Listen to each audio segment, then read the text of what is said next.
Día de San Pedro y San Pablo. Realmente es llamada Solemnidad Conjunta de San Pedro y San Pablo, celebración que festejamos los católicos y también los ortodoxos. La fecha, según la tradición, bien es el aniversario de su fallecimiento o del traslado de sus reliquias. Se comenzó a festejar esta fiesta solemne desde el siglo I. Son columnas del edificio de la fe cristiana. Dieron su vida por Jesús y gracias a ellos el cristianismo se extendió por todo el mundo. Pedro, de carácter fuerte e impulsivo y apasionado de Jesús, es el hombre elegido por Cristo para ser la roca de la iglesia. Tú eres Pedro y sobre esta piedra edificaré mi iglesia. Mateo 16. Su tumba se encuentra en la Basílica de San Pedro en el Vaticano, donde antes de la pandemia millones de peregrinos llegaban de todo el mundo. Pedro convirtió a muchos judíos y pensó que ya había cumplido con su misión, pero Jesús se le apareció y le pidió que llevara esta conversión a los gentiles, a los no judíos. Fue a Roma, la ciudad más importante del mundo, por lo que decidió predicar. En el año 64 hubo un gran incendio muy grande en Roma, que no fue posible sofocar. Como ustedes recordarán, el emperador Nerón, viendo que peligraba su trono, decidió sugerir que acusaran a los cristianos del incendio. Es donde se inició la cacería de los cristianos y arrojados al circo romano. Durante esa persecución que duró 3 años, murió crucificado Pedro. Pidió ser crucificado de cabeza porque no se sentía digno de morir como su maestro. San Pedro escribió 2 cartas que forman parte de la Sagrada Escritura. ¿Qué nos enseña la vida de Pedro? Que a pesar de la debilidad humana, Dios nos ama y nos llama a la santidad con todos los defectos que tenía. Pedro logró cumplir con su misión. Como dice en 1 de Pedro 1:15, sean santos en su proceder como es santo el que los ha llamado. También nos enseña que el Espíritu Santo puede obrar maravillas en un hombre común, y corriente, lo que puede hacer capaz de superar los más grandes obstáculos. La institución del papado. El Papa es el representante de Cristo en el mundo y es la cabeza visible de la Iglesia, es el pastor de la Iglesia, la dirige, la mantiene unida y está asistido por el Espíritu Santo, quien actúa directamente sobre él, lo santifica y le ayuda con sus dones a guiar y fortalecer a la Iglesia en su ejemplo y palabra. El Papa tiene la misión de enseñar, santificar y gobernar a su Iglesia. Nosotros como cristianos debemos amarlo, defenderlo y rezar por él, obedecer sus mandatos, ser fieles a sus enseñanzas y reconocerlo como nuestro pastor. Pablo, el perseguidor de cristianos que se convirtió en apóstol de los gentiles, es un modelo de ardoroso evangelizador para todos los católicos, porque después de encontrarse con Jesús en su camino, se entregó sin reserva a la causa del Evangelio. Se fue a Jerusalén para ponerse a la orden de Pedro. Llevó el Evangelio por todo el mundo mediterráneo. Su labor no fue fácil. Realizó 4 grandes viajes apostólicos para llevar a todos los hombres el mensaje de salvación, creando nuevas comunidades cristianas en los lugares por los que pasaba, enseñando y apoyando las comunidades ya existentes.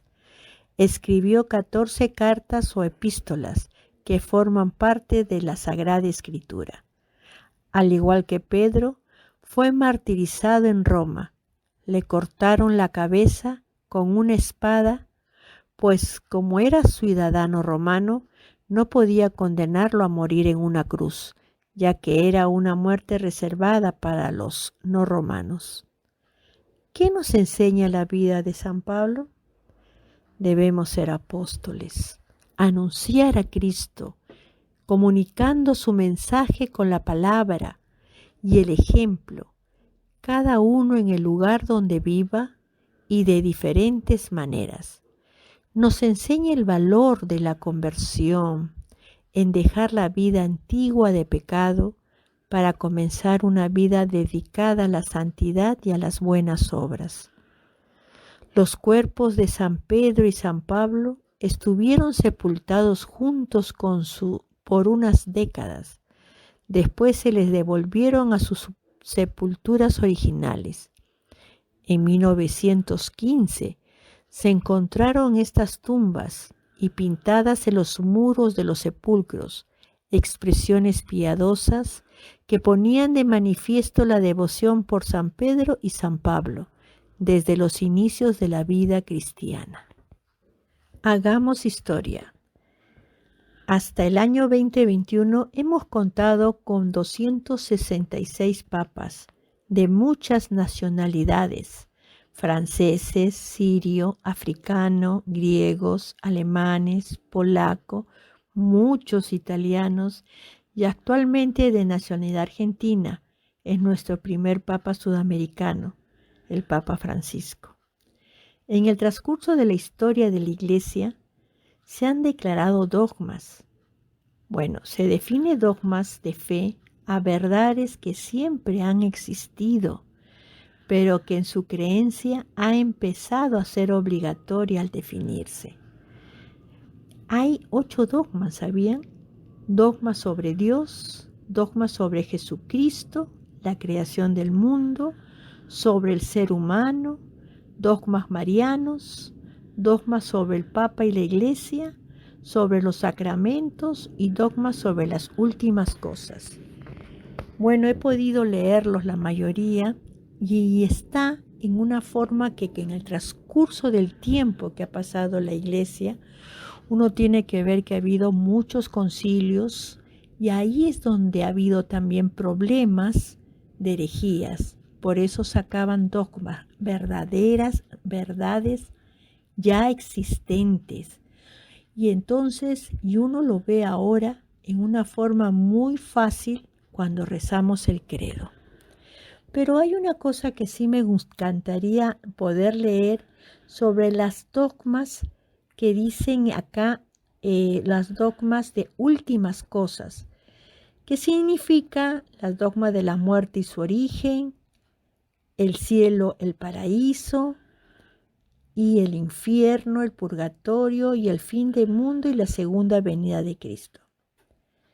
Como ustedes saben, el purgatorio es un estado de purificación y el cielo es las almas de los justos que en el instante de la muerte se encuentran libres de toda culpa y pena de pecado, entran al cielo.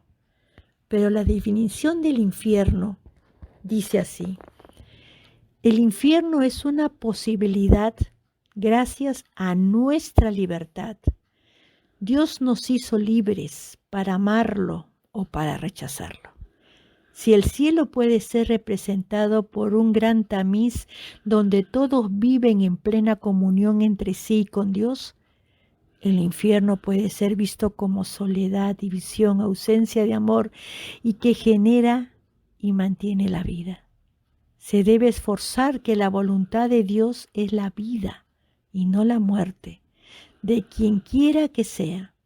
Jesús vino para salvar y no para condenar.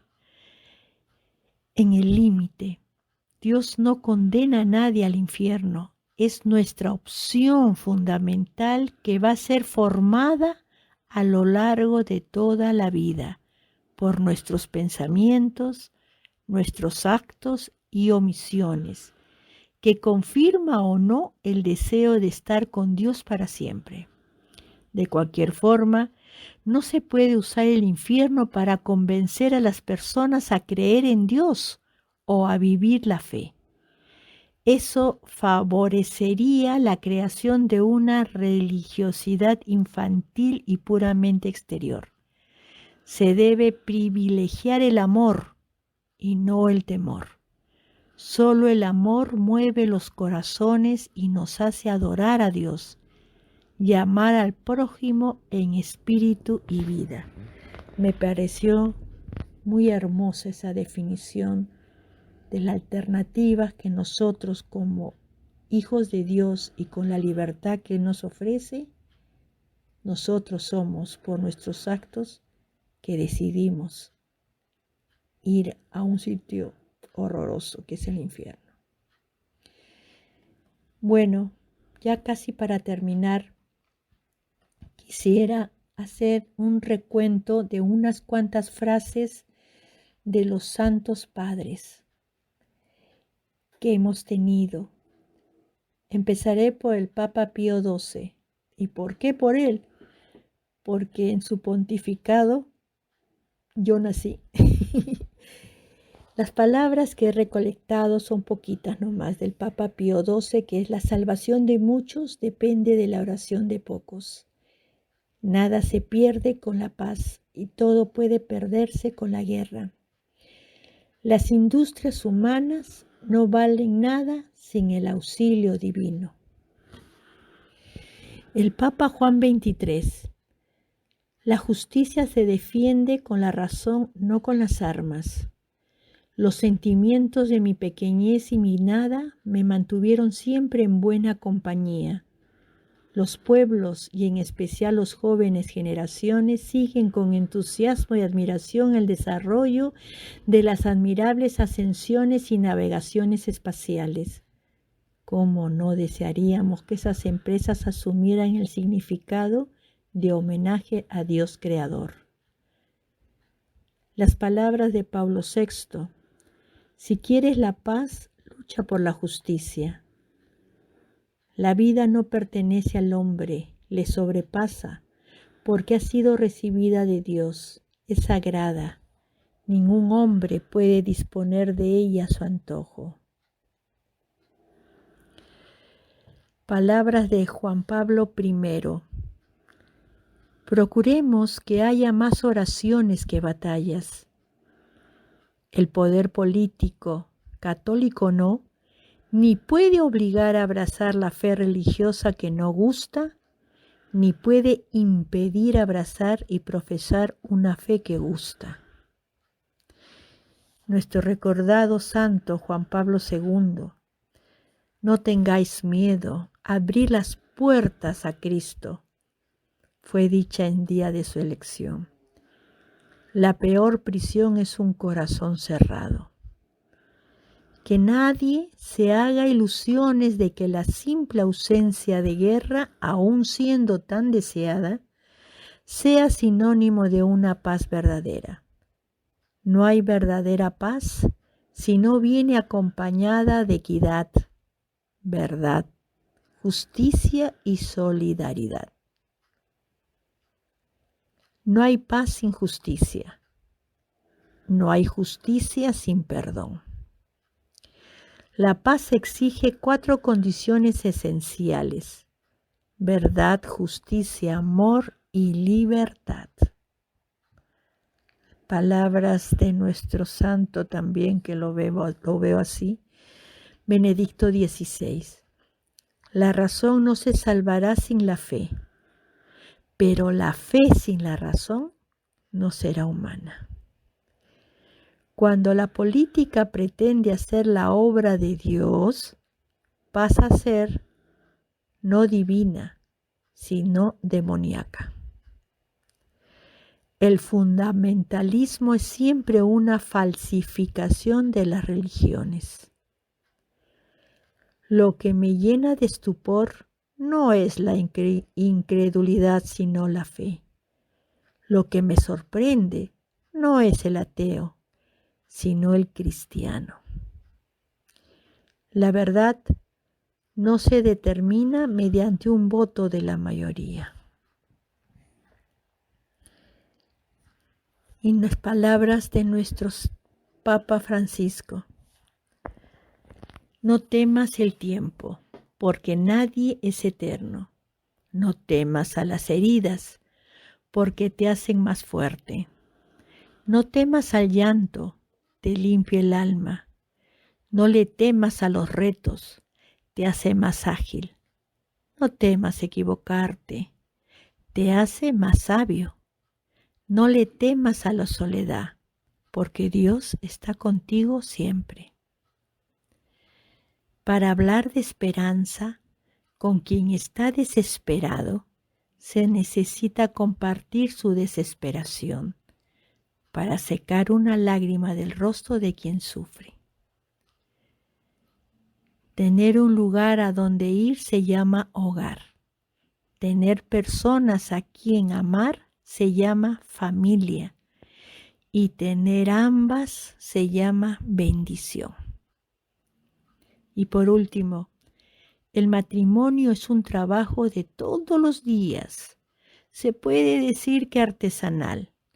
Un trabajo de orfebrería, porque el marido tiene la tarea de hacer más mujer a la mujer. Y la mujer tiene la tarea de hacer más hombre al marido. Le quiero decir nomás, recordar que en el papado de Pío XII, él vivió la Segunda Guerra Mundial.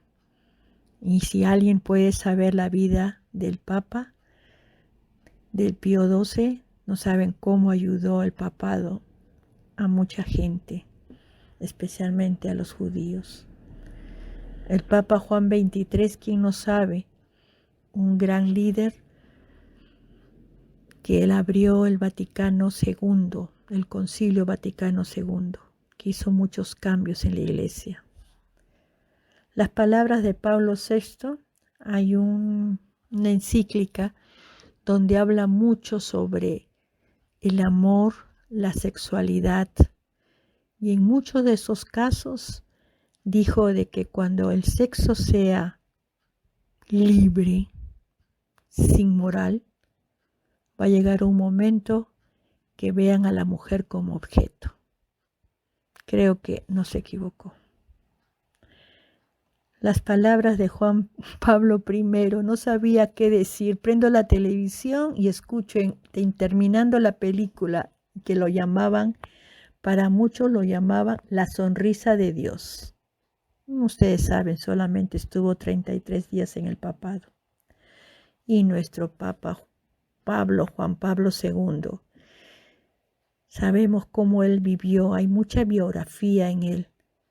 Vivió el comunismo, la vida de triste, sus amigos judíos, todo lo que pasaron, un polaco que viviendo momentos fuertes, su vida fue con el amor se vence, y así fue.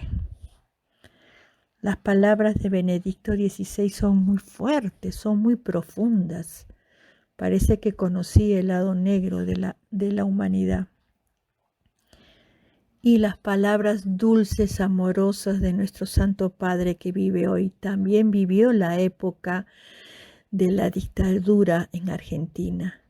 Sinceramente, son sabias sus palabras.